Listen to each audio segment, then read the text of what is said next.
Existe um máximo de projetos em andamento simultaneamente? Não, não existe um máximo. O máximo, assim, você pode definir o seu limite pessoal, claro, mas não existe um número mágico. Por quê? Eu poderia falar para você, no máximo 30 projetos em andamento. Só que o que acontece? Você vai ter projetos mais simples e projetos mais complexos. Se você tiver 30 projetos simples, ok. E se esses 30 projetos forem extremamente complexos? Existem projetos, né? Às vezes você tem um projeto que toma tanto o seu tempo e a sua energia que ele vale aí por 100 projetos em andamento. Assim como você pode ter uns 15 projetos muito simples que não tomam tanto a sua energia, não tem tanto esforço. Então, assim, não é tanto sobre o número, entende? Você que vai analisar ali, de tempos em tempos, quantos projetos você tem em andamento para saber se olhando aquele montante, de projetos, você fala assim, isso eu consigo estar em andamento. E aí a Lorena Melo Estética perguntou, como andar com mais de um projeto de uma vez sem perder nenhum? Bom, sem perder nenhum é ótima. Então, o que eu recomendo é que você tenha uma lista com todos os seus projetos em andamento. Essa lista pode ser uma folha de papel, pode ser um caderno que cada página é um projeto, ou pode ser no digital, você pode criar uma lista no Todoist ou em qualquer ferramenta que gerencie listas chamada projetos e listar ali dentro. Você pode usar ferramentas de gerenciamento de notas, como, por exemplo, Notion, Evernote, no Google Drive também, enfim, várias outras. Criar ali um caderno para projetos e listar lá dentro. Você pode usar ferramentas como Trello, né, que tem aquele formato de quadros, e ter, então, um quadro só para os seus projetos. O importante é que esteja em um único lugar uma lista, um índice de todos os seus projetos em andamento. Por quê? Porque você vai estabelecer um tempo que para você vai fazer sentido para você revisar esses projetos. Algumas pessoas revisam toda semana, outras revisam a cada 2 semanas, uma vez por mês, a cada 10 dias, enfim. Vai depender muito, assim, da complexidade dos seus projetos. Tem gente que gosta de revisar todos os dias, depende muito, tá? De cada pessoa e dos projetos, das responsabilidades, enfim. O que eu tenho para te dizer é o seguinte: quando você for fazer essa revisão, você tem que olhar em um único lugar. E esse único lugar vai te mostrar todos os seus projetos que estão em andamento, os que não estão em andamento, o que você vai adiar durante um tempo, o que você vai deixar, né, em espera, o que você vai retomar depois, o que você vai cancelar, o que você já concluiu. Então, você tem que fazer essa revisão, que é uma revisão não para planejar, mas para revisar justamente isso. O que está em andamento? Se está em andamento, eu tenho próximas ações definidas dentro desse projeto, eu tenho compromissos ali na minha agenda que são relacionados a esse projeto, que vão fazer eu andar. Então, é isso que garante que um projeto esteja em andamento, você ter ações definidas para ele. Você tem que ter esse painel de controle dos seus projetos em algum lugar, tá? Seja a ferramenta que for. E aí, então, como andar com mais de um projeto de uma vez sem perder nenhum? Se você tiver esse controle e fizer essas revisões regulares, você vai conseguir andar com vários projetos ao mesmo tempo. Por quê? Porque no dia a dia você não vai olhar para os projetos. Se você tiver feito essa revisão direitinho, tudo que você tem que fazer com relação aos seus projetos vai estar na sua agenda, vai estar na sua lista de afazeres, que são as ferramentas que eu recomendo que você olhe todos os dias. E aí, olhando essas ferramentas todos os dias, tendo feito essas revisões regulares dos seus projetos, vai dar tudo certo. Você vai focar ali no seu dia a dia, no que você precisa fazer com relação a compromissos na agenda e ações, afazeres e demais na sua lista de afazeres, e você vai andando com vários projetos ao mesmo tempo, porque não é possível executar um projeto, você só consegue executar as ações de um projeto. E daí a Lorena Melo Estética também perguntou, o ideal é ter quantos projetos por ano? Como eu comentei, não tem um número específico relacionado, né, à quantidade de projetos, porque você pode ter projetos mais simples, outros mais complexos, então vai depender muito do seu feeling, de entender o momento de vida que você está, porque às vezes em um determinado momento você consegue andar com mais projetos, e em outros momentos você tem que dar uma segurada até para focar em alguns para finalizar logo, né, quando chega o final do ano ali, você de repente fala, quero focar nesses que eu tenho que terminar agora, e os outros eu vou olhar só em janeiro, por exemplo.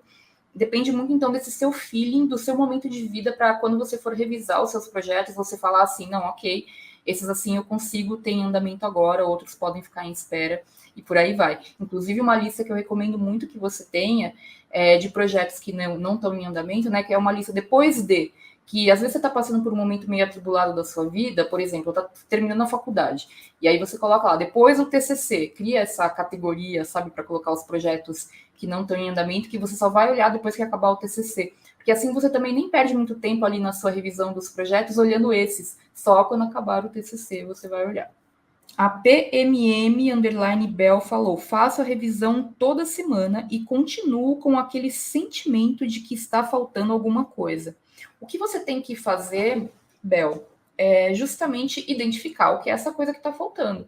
Porque às vezes, revisando um projeto, você pode falar: estou sentindo que eu preciso me debruçar sobre esse projeto para fazer um brainstorm em cima dele, um planejamento melhor. Defina essa ação, que é planejar melhor o projeto X. Quando você define essa ação, você acha que você tem que criar um bloco de tempo na sua agenda para conseguir fazer? Ou você pode colocar na sua lista de afazeres para fazer ali o quanto antes você puder? Você vai decidir isso e vai organizar onde você considerar mais apropriado. Ou seja, quando você estiver fazendo a revisão dos seus projetos, você pode entender que realmente a próxima coisa que você tem que fazer com relação a alguns deles é planejar, é sentar e debruçar sobre aquele projeto com calma para entender melhor quais são as ações que você tem que desenhar em cima dele, desenhar um cronograma. Então, isso é uma ação por si só que você pode definir e organizar ali na ferramenta mais apropriada para você conseguir executar no dia a dia. A Suzana S. Longo falou: dicas para não cair no microgerenciamento. Eu acho que também é uma coisa pessoal de você perceber, cara, eu estou mais organizando, mais perdendo tempo planejando o projeto do que executando em si. Quando você sente que não sabe como andar com um projeto, precisa de mais clareza, então você precisa planejar mais esse projeto com toda certeza. A sua ação, então, é planejar melhor esse projeto. Quando você sente que está faltando execução, o que está faltando de verdade é você olhar para ter clareza do próximo passo. Então, você tem que olhar para, quando você revisar os seus projetos, você tem que ter clareza no próximo passo. E esse próximo passo, uma vez claro, definido por você, você vai colocar ou na sua agenda, porque você tem que fazer numa data, num dia específico ou num horário específico, ou você vai planejar um bloco de tempo para fazer aquilo, porque leva um tempo, você quer se debruçar sobre aquilo com concentração, ou você vai colocar na sua lista de afazeres para fazer o quanto antes. Tá? Então, é isso que vai fazer com que você consiga, né, executar sem cair no microgerenciamento. A Camila Cortez, modelista, falou: um projeto fica em andamento mesmo se eu não conseguir fazer uma tarefa dele durante a semana? Totalmente, porque a definição do projeto em andamento não é se você vai fazer algo com relação a ele naquela semana, é se você já tem um próximo passo definido, claro, organizado, ou na sua agenda ou na sua lista de afazeres. Quando você vai fazer depende do dia na sua agenda que está programado ou da sua disponibilidade e priorização com a sua lista de afazeres, tá bom? Então, não precisa ser forçadamente algo que você precisa fazer essa semana, ou se você não fez essa semana, não está mais em andamento. Você pode sim querer alocar para a sua semana, mas não é porque você acabou não conseguindo fazer que ele não é mais um projeto em andamento, tá? Fica tranquila. Ah, olha só. A Giulia F. Bolzani perguntou: o que fazer com os projetos do ano que vem que já tenho? E aí, se você só vai começar a trabalhar nesses projetos no ano que vem, eu sugiro que você crie, então, uma lista de projetos em espera com o nome do ano que vem. Não sei quando você está assistindo esse vídeo, né? Então, quando for o ano que vem, e você vai colocando ali dentro. Agora, se são projetos que você pode começar agora, mas você vai concluir em até um ano, ele pode entrar na sua lista de projetos em andamento, se já fizer sentido para você, tá bom? Declarar imposto de renda pode ser um projeto? Com certeza. Se você tem vários passos para executar alguma coisa, você tem um resultado, é um esforço temporário, que uma hora você acaba, você tem várias coisas para fazer com relação àquilo, e termina em até um ano, isso é um projeto. Declarar o imposto de renda, sem dúvida, é um projeto, tá? Porque você tem que reunir documentos, tem que fazer um montão de coisas, então não é algo que você resolve em uma sentada só. Acho que essa é a melhor definição de todas, né? Se você consegue sentar e resolver de uma vez, não é um projeto, é uma simples ação que você vai colocar ou na sua agenda ou na sua lista de afazeres. Mas se são várias ações, é um esforço temporário, né, que você tem que alocar ali, ou seja, durante algum tempo. Então, isso demanda mais de um dia, já é mais de uma ação, ou são várias ações.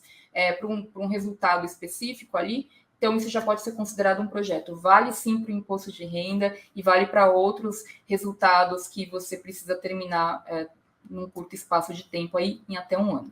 O Éder Moraes me perguntou: quantas horas eu devo dedicar por dia aos meus projetos? Mais uma vez, você não executa os seus projetos no dia a dia. Você não se dedica aos seus projetos no dia a dia. Uma vez por semana, uma vez a cada 15 dias, 10 dias, uma vez por mês, você vai revisar todos os seus projetos num painel de controle de projetos.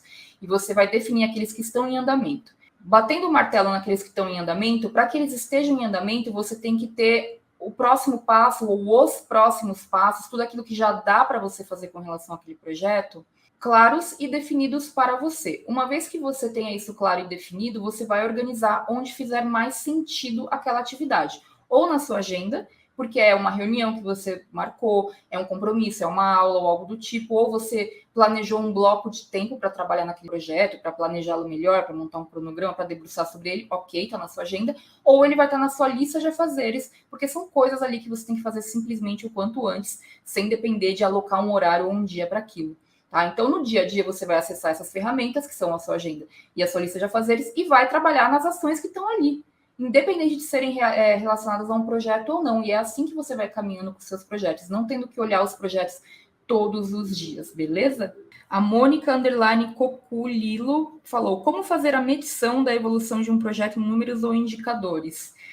Olha, Mônica, para mim isso é microgerenciamento. O que importa para mim é se um projeto está em andamento ou não. Se ele já foi concluído, se eu cancelei, se ele está em outro status ali. É isso que importa para mim. Se ele está em andamento, eu tenho coisa para fazer, então bora fazer. Se ele não está em andamento, eu não tenho que me preocupar com ele. Agora, é claro que dependendo da sua profissão, do que você faz, né, no seu trabalho, você pode precisar ter esse tipo de métrica para apresentar para o seu chefe, para a equipe, por aí vai. Então, conversem entre si para definir essas métricas e entender como que vocês podem fazer um acompanhamento desse projeto. Atualmente, eu gosto de fazer assim, eu coloco ali de 1 a 10 e vejo mais, que é mais ou menos 10%, 20%, 30%, para eu ir, quando eu faço a revisão, numa análise muito, assim, subjetiva, intuitiva, pessoal, falar, bom, eu acho que eu já andei 10% com esse projeto, ou já andei 50% com esse projeto, e coloco ali porque para mim é legal, até para ver, ó, esse aqui tá quase acabando, até dá um gás, né, para falar, pô, vou lá, deixa eu finalizar logo. Mas eu considero microgerenciamento sim. Não tem problema microgerenciar. O microgerenciamento ele pode ser bom se você precisa apresentar métrica, se você tem que ter esse cuidado, pelo menos durante algum tempo. O que não rola é fazer um microgerenciamento só por fazer. O que muitas vezes pode acabar levando você a mais perder tempo organizando e planejando um projeto do que efetivamente fazendo. Então, é só isso que você tem que ficar de olho, tá bom? E aí, se você precisa apresentar isso no seu trabalho com a equipe, etc., você vai conversar com eles para entender, então, o que você pode, quais são os números e indicadores que você tem que ter em cada um dos projetos, e aí todos vocês vão definir essa política aí de metrificação para os seus projetos, ok?